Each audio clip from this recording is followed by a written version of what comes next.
DS judicial academy Prayagraj Allahabad online class में शामिल सभी छात्रों का स्वागत करती है।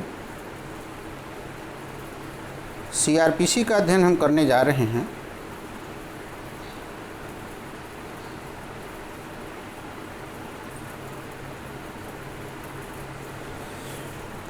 आदित्य, आवाज़ जा रही है? आदित्य,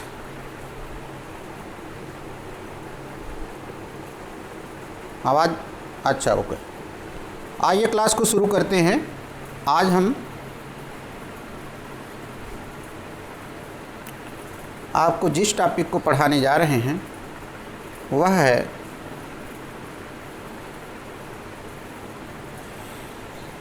कल क्या पढ़ाए थे?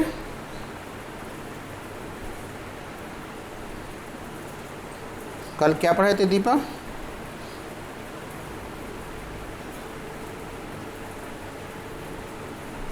कल क्या पढ़ाए थे?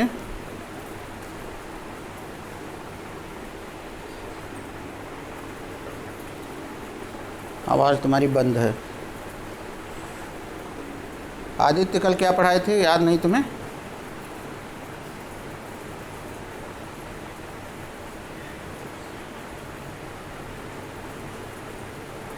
अच्छा अच्छा,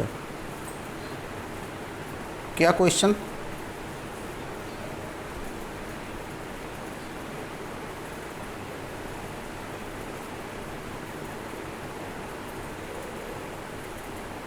आइए उसी को पढ़ते हैं।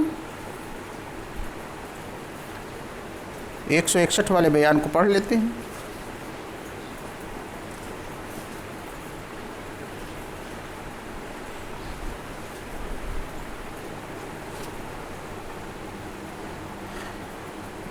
सीआरपीसी के अंतर्गत जब पुलिस किसी स्टेटमेंट को लिखती है तो उसका कानूनी महत्व क्या है, वही हम पढ़ने जा रहे हैं। आइए उस चीज़ को पढ़ते हैं।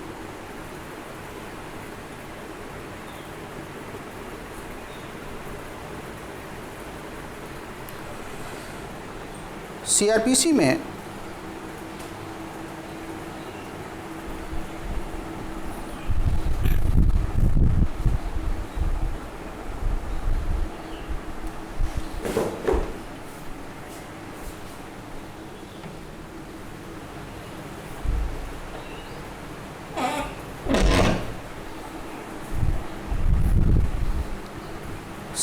में जब पुलिस धारा 161 दंड प्रक्रिया संहिता के कथन का महत्व, धारा 161 दंड प्रक्रिया संहिता के कथन का महत्व, इसी को आपको पढ़ना है। इन्वेस्टिगेशन के दौरान 161 के कथन जब लिखे जाते हैं, लिखने के बाद जिस भी गवाह का कथन लिखा जाता है उस व्यक्ति का उस पर कोई हस्ताक्षर नहीं लिया जाएगा। ये धारा 162 में लिखा गया है। उस कथन को लिखित करने के बाद 161 में कही गई है कि इस प्रकार का कथन उसको अभिलेख किया जाएगा, अभिलिखित किया जाएगा। अब इसका कानूनी महत्व क्या है इस प्रकार के कथन का, आइए आपको समझाते हैं। अन्वेषण के दौरान गवाहों के बयान को लेखबद्ध पुलिस अधिकारी करते हैं। 161 में बात लिखी गई है। उसको लेखबद्ध करने के बाद केस डायरी में उसे न्यायालय को दे दिया जाता है। जब ट्रायल शुरू होता है, प्रश्न यह है कि इस प्रकार के कथनों का कानून में क्या महत्व है। आइए उसी का अध्ययन करें। इस प्रकार के कथनों के बारे में विचारण के दौरान कानूनी महत्व इसका दिया गया है और 162 के पहले पैरा में बताया गया है कि जब पुलिस इस प्रकार के बयान लिखेगी तो लिखने के बाद उस बयान पर लिखाने वाले का हस्ताक्षर नहीं लेगी। जो लिखाया है उसका कोई भी हस्ताक्षर नहीं लेगी और विचारण के दौरान इस कथन का प्रयोग यद्यपि बहुत ज़्यादा कोई मजबूती स्थान नहीं रखता है, फिर भी इस प्रकार के कथन का प्रयोग किया जा सकता है निम्नलिखित प्रयोजनों के लिए। निम्नलिखित प्रयोजनों के लिए इस प्रकार के कथन का प्रयोग न्यायालय द्वारा किया जा सकता है, पक्षकारों द्वारा किया जा सकता है। अब यहीं से आपका नोट्स मेन है। 161 के बयान का कानूनी महत्व नंबर 1, जो व्यक्ति 161 में अपना बयान दर्ज कराया है उस बयान को पुनः जब न्यायालय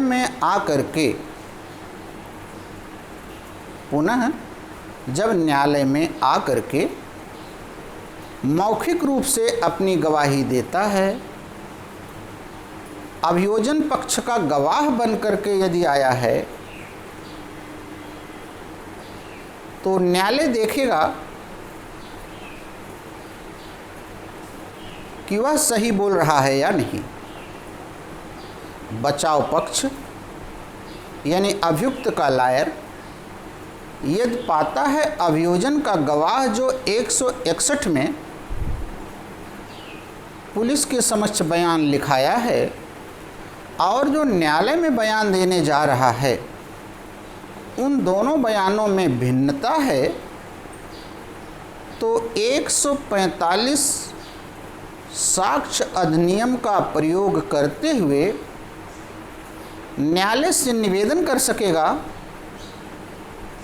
कि अभियोजन का यह गवाह विश्वसनीय नहीं है, क्योंकि 161 में जो बयान दर्ज है और न्यायालय में जो बयान यह दे रहा है दोनों में भिन्नता है। Credibility of the witness impeach, साक्षी की विश्वसनीयता बिल्कुल भंग हो जाएगी।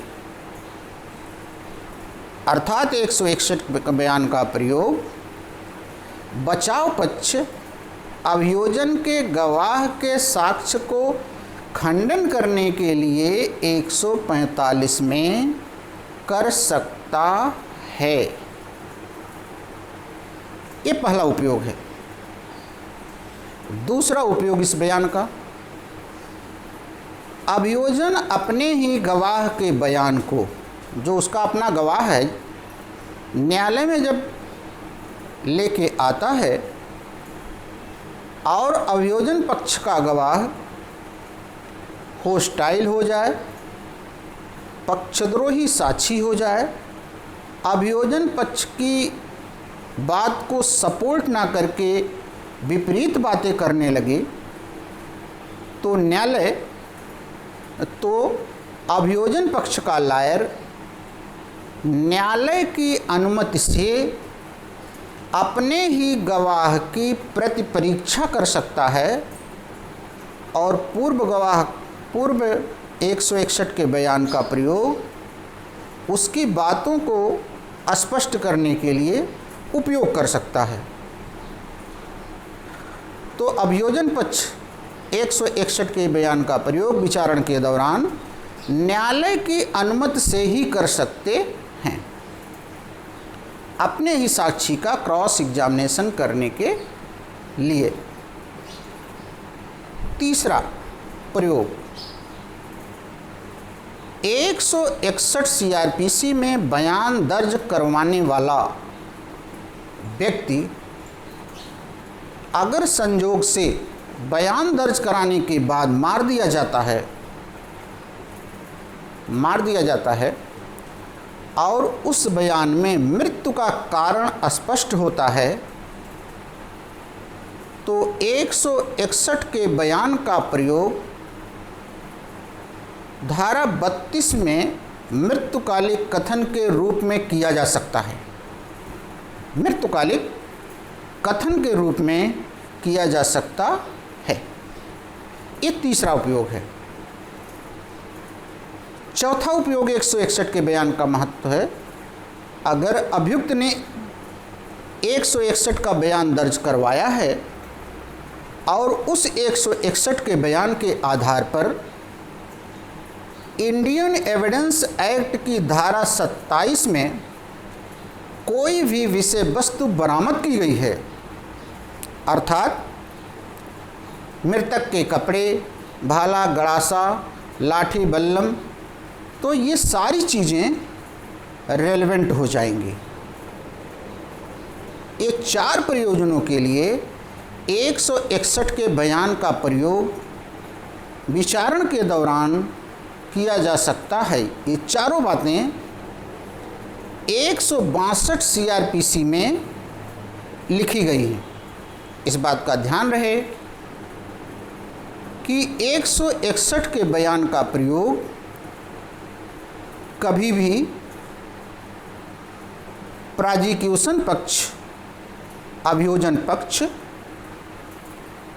अपने गवाह के कथन का संपुष्टि के लिए 157 CRPC में नहीं कर सकता, जैसा कि विभिन्न किताबों में लिख दिया गया है, क्योंकि पुलिस अपने ही बयान का प्रयोग अपनी ही संपुष्टि के लिए नहीं कर सकती, क्योंकि वह बयान को स्वयं तैयार की है और उस बयान पर बयान देने वाले का हस्ताक्षर भी नहीं है।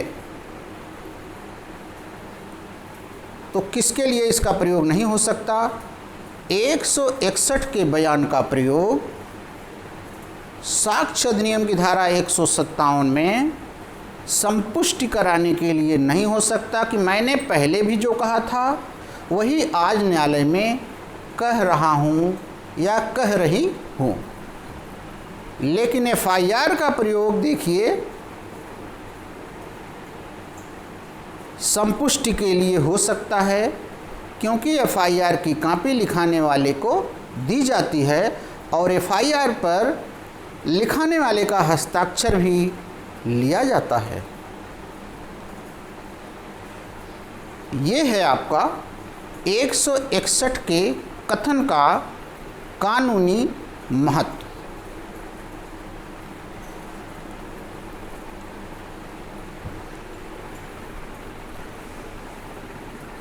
तो आवाज़ जा रही है दीपा? आज तुम्हारा नेटवर्क डिस्टर्ब है, आवाज़ नहीं जा रही तुम्हारे पास। मनीषा, आवाज़ जा रही है?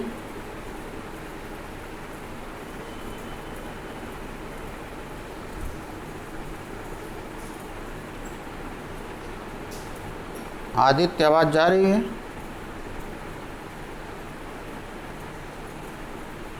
चलिए आगे बढ़ते हैं। अगला सवाल, रिमांड क्या है?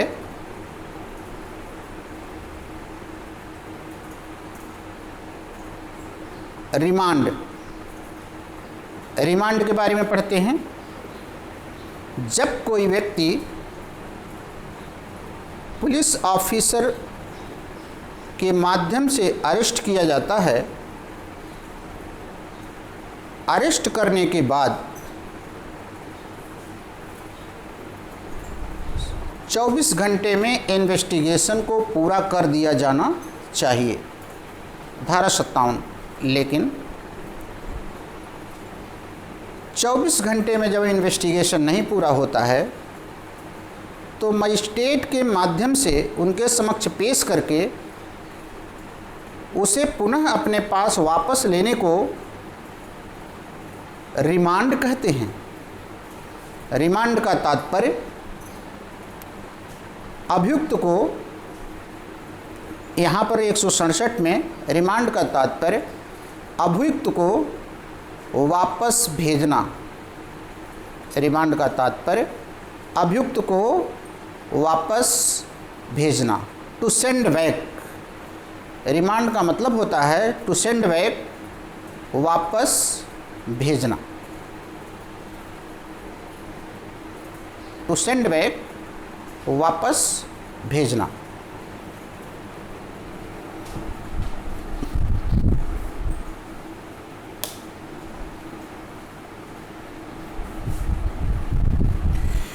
रिमांड का तात्पर्य होता है टू सेंड बैक। रिमांड संबंधी प्रोविजन जरा सा सुनिए। रिमांड संबंधी प्रोविजन सीआरपीसी की धारा 167 और धारा 57 दोनों मिलाकर के दी गई है। जहां कोई व्यक्ति गिरफ्तार किया जाता है और 24 घंटे में इन्वेस्टिगेशन पूरा नहीं होता है, किंतु प्रोसिक्यूशन का जो अभियोग है उसका सफिशिएंट ग्राउंड दिखता है, तो अन्वेषण करने वाला अधिकारी जो उप निरीक्षक के पंक्ति से नीचे का नहीं हो, उप निरीक्षक की पंक्ति से नीचे का नहीं है, अभियुक्त को लेकर के और मामले की केस डायरी को लेकर के निकटतम मजिस्ट्रेट के पास जाएगा, उसको भिजवाया जाएगा, निकटतम मजिस्ट्रेट के पास भेजा जाएगा। इसी को चालान कहते हैं। अभियुक्त का चालान कर दिया गया। इस प्रकार का मजिस्ट्रेट जिसे अभियुक्त को भेजा गया है, चाहे उसको मामले में अधिकारिता हो या ना हो, मैक्सिमम 15 दिन के लिए अभियुक्त को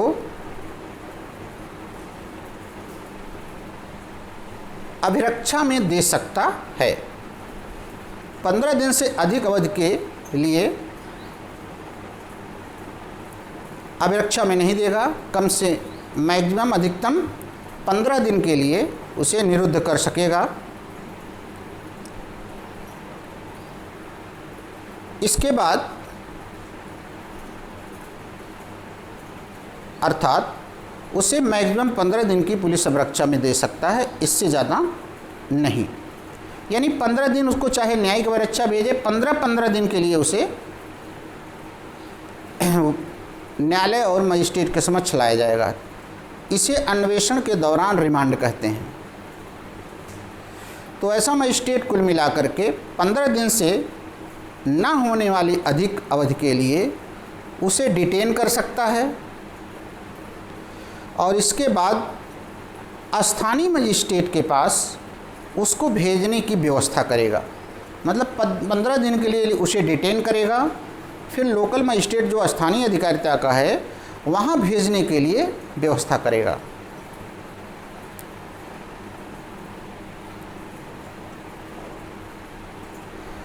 अगर 15 दिन से ज़्यादा उसको अवधि तक निरुद्ध करना है, पर्याप्त आधार है, तभी उसे आगे निरुद्ध किया जाएगा।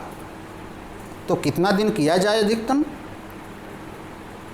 ऐसी दशा में अगर ग्रीवियस ऑफेंस है, मृत्यु, आजीवन कारावास या 10 वर्ष से अन्यून कारावास की सज़ा का प्रावधान है जिस अपराध में वह पकड़ा गया है, मृत्यु, आजीवन कारावास या 10 वर्ष से अन्यून के कारावास का प्रावधान है जिस अपराध में वह पकड़ा गया है, तो उसको मैक्सिमम 90 दिन तक निरुद्ध किया जाएगा।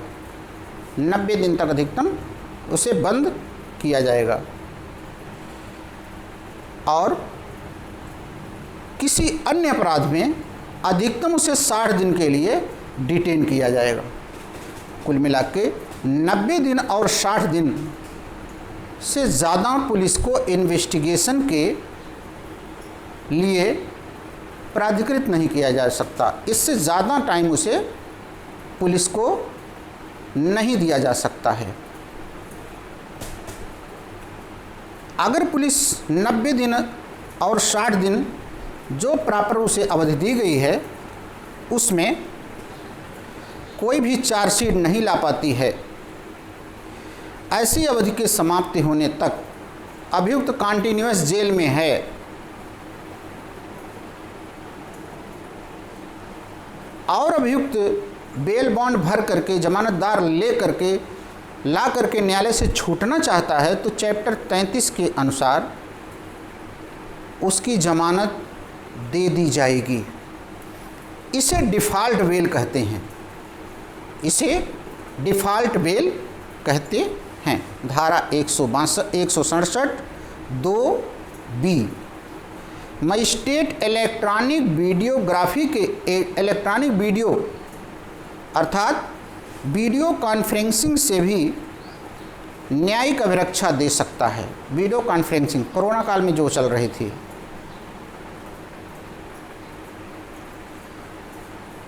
क्या कार्यपालक मजिस्ट्रेट भी रिमांड दे सकता है? कोई भी कार्यपालक मजिस्ट्रेट जिसे न्यायिक मजिस्ट्रेट की शक्तियां प्राप्त हैं और न्यायिक मजिस्ट्रेट उपलब्ध नहीं है, कार्यपालक मजिस्ट्रेट 7 दिन का रिमांड दे सकता है, 7 डेज का रिमांड दे सकता है। फिर से जानिए 167 2 कैपिटल ए, जिसमें कहा गया है कि जहाँ पर जुडिशियल मजिस्ट्रेट उपलब्ध नहीं हैं, कार्यपालक मजिस्ट्रेट हैं और कार्यपालक मजिस्ट्रेट को जुडिशियल मजिस्ट्रेट की शक्तियाँ प्राप्त हैं, वह मैक्सिमम 7 डेज के लिए रिमांड दे सकता है, मैक्सिमम 7 डेज का रिमांड दे सकता है।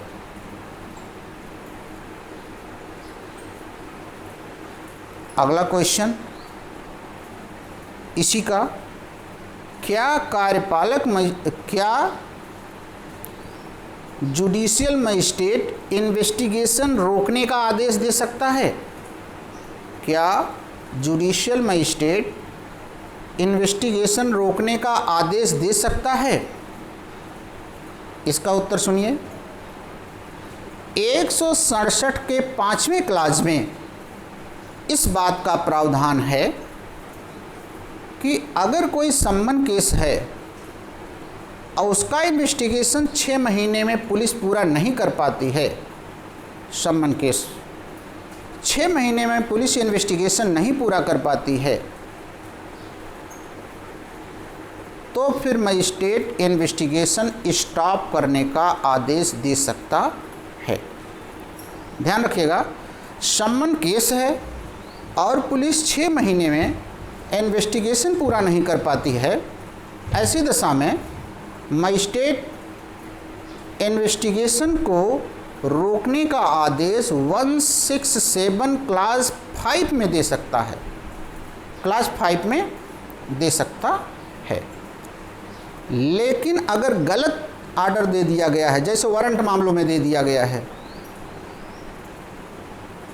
तो फिर 167 के 6ठे क्लास में सेशन न्यायालय ऐसे स्टॉप इन्वेस्टिगेशन के आदेश को रद्द करके इन्वेस्टिगेशन जारी करने का आदेश दे सकता है।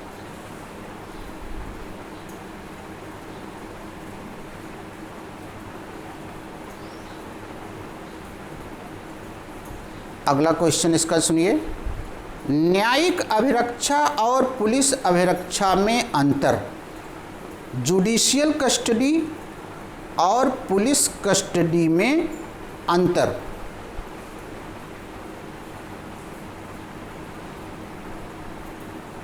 केस लिखिए, सीबीआई बनाम अनुपम जे कुलकर्णी, सीबीआई बनाम अनुपम जे कुलकर्णी 1992 सुप्रीम कोर्ट, सीबीआई बनाम अनुपम जे कुलकर्णी 1992 सुप्रीम कोर्ट।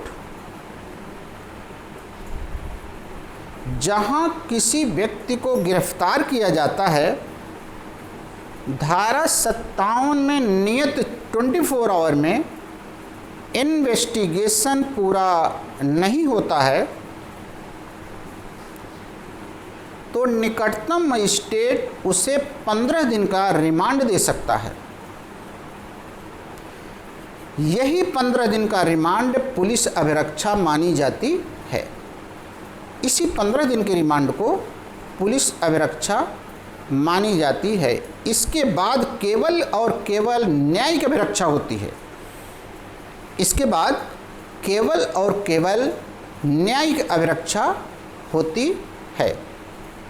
तो धारा 57 में नियत 24 घंटे की अवधि के बाद जब रिमांड पर दिया जाता है तो प्रथम 15 दिन की अवधि जो पुलिस अभिरक्षा दी जाती है उसे ही हम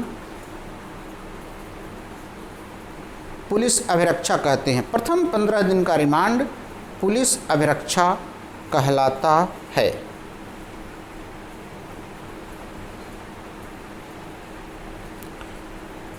अब आइए इम्पॉर्टेंट क्वेश्चन पढ़ते हैं। डिफ़ॉल्ट बेल किसे कहते हैं? डिफ़ॉल्ट बेल, डिफ़ॉल्ट बेल किसे कहते हैं?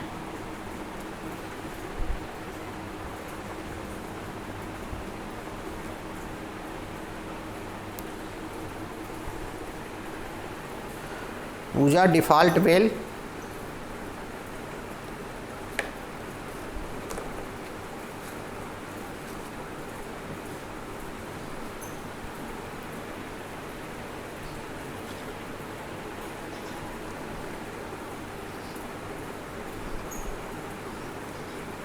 What is default bell?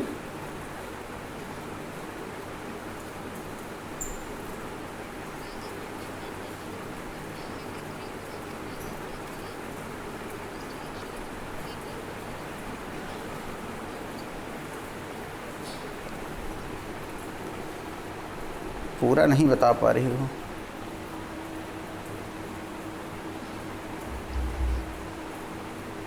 एक 167 सब क्लास 2 के प्रोवाइजो में देखो, 167 सब क्लास 2 के प्रोवाइजो में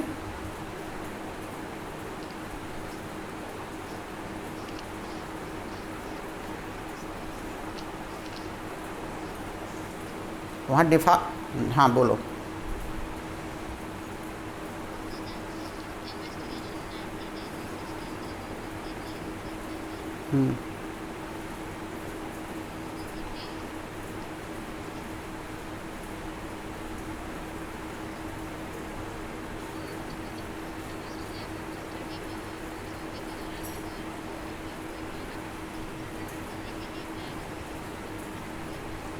अच्छा, तो क्या लॉकडाउन में भी ये 90 दिन वाला लागू होगा? लॉकडाउन में कि और बढ़ सकता है 90 दिन वाला?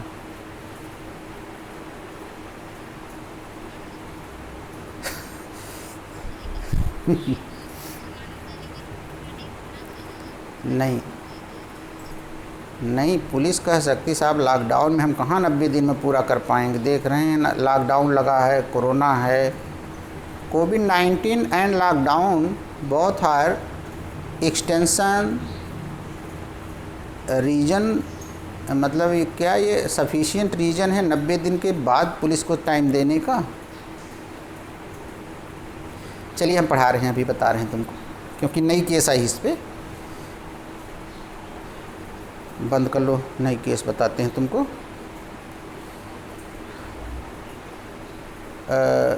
डिफ़ॉल्ट बेल किसे कहते हैं? डिफ़ॉल्ट बेल, जहां पुलिस 90 दिन या 60 दिन में इन्वेस्टिगेशन पूरा करने में असफल रहती है। हेलो, प्रणाम।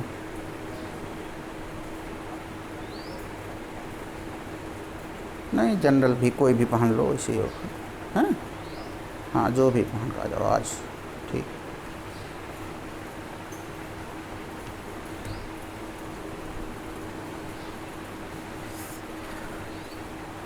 वन 167 में सब क्लास 2 में दिए गए 90 डेज और 60 डेज में यदि पुलिस अपनी चार्जशीट नहीं पेश कर पाती है और अभियुक्त कंटिन्यू जेल के अंदर बंद है, तो यह अवधि समाप्त होते ही उसको बेल पाने का अधिकार हो जाता है। इस प्रकार अगर वह जमानत देने के लिए तैयार है तो उसे जमानत पर छोड़ दिया गया जाएगा। इसे ही मैंडेटरी बेल या डिफ़ॉल्ट बेल कहते हैं। Default by police officer to completed the investigation within prescribed time. तो जहां पुलिस 90 दिन 60 दिन में इन्वेस्टिगेशन पूरा करने में असफल रहती है, चार्जशीट 173(2) में लाने में फेल कर जाती है, तो 91वें दिन पुलिस बेकार हो जाएगी और फिर अभियुक्त जमानत देने के लिए तैयार है, एप्लीकेशन देता है, तो जमानत पर उसे छोड़ दिया जाएगा। इसे ही डिफ़ॉल्ट बेल कहते हैं। डिफ़ॉल्ट बेल मतलब पुलिस द्वारा डिफ़ॉल्ट करने पर अभियुक्त को बेल पर छोड़ना, इसे डिफ़ॉल्ट बेल कहते हैं।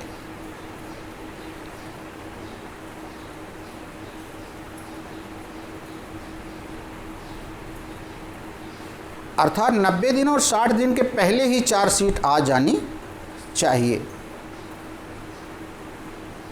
उसके बाद अगर चार्जशीट आती है तो अभियुक्त के पास राइट एराइज हो जाएगा मैंडेटरी बेल लेने के लिए।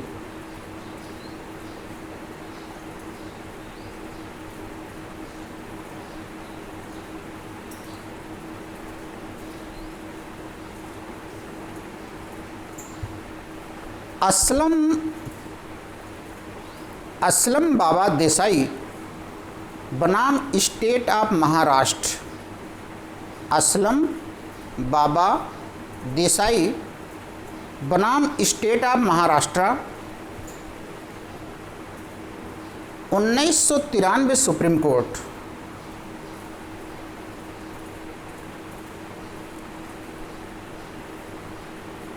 सर्वोच्च न्यायालय के 3 जजों की बेंच ने कहा कि सर्वोच्च न्यायालय के 3 जजों की बेंच ने कहा कि यदि अभियुक्त को चैप्टर 12 में